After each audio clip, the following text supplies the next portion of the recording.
सोलापूरकर जिंकले. सोलापूरकरांची एक मोठी मागणी अखेर पूर्ण होण्याच्या मार्गावर आहे.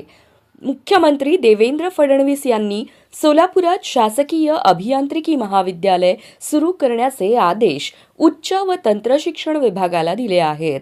ही माहिती आमदार देवेंद्र कोठे यांनी दिली. सोलापुरात शासकीय अभियांत्रिकी महाविद्यालय सुरू व्हावे यासाठी आमदार कोठे यांनी सातत्याने पाठपुरावा केला होता.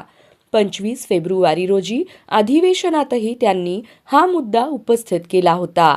त्यानंतर मुख्यमंत्री फडणवीस आणि उच्च व तंत्रशिक्षण मंत्री चंद्रकांत पाटील यांची भेट घेऊन त्यांनी मागणी मांडली. त्याला सकारात्मक प्रतिसाद देत मुख्यमंत्री फडणवीस यांनी संबंधित विभागाला आवश्यक कार्यवाही करण्याचे निर्देश दिले.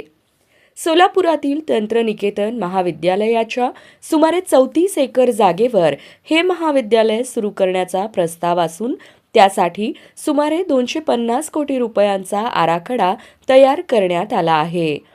येत्या शैक्षणिक वर्षापासून म्हणजेच जून महिन्यापासून महाविद्यालय सुरू करण्यासाठी प्रयत्न सुरू आहेत. AICTEची मान्यता मिळवण्यासाठी मंत्री चंद्रकांत पाटील अधिवेशनानंतर दिल्लीला जाणार असल्याचं सांगण्यात आलं. या निर्णयामुळे सोलापूर जिल्ह्यातील विद्यार्थ्यांना मोठा दिलासा मिळणार आहे.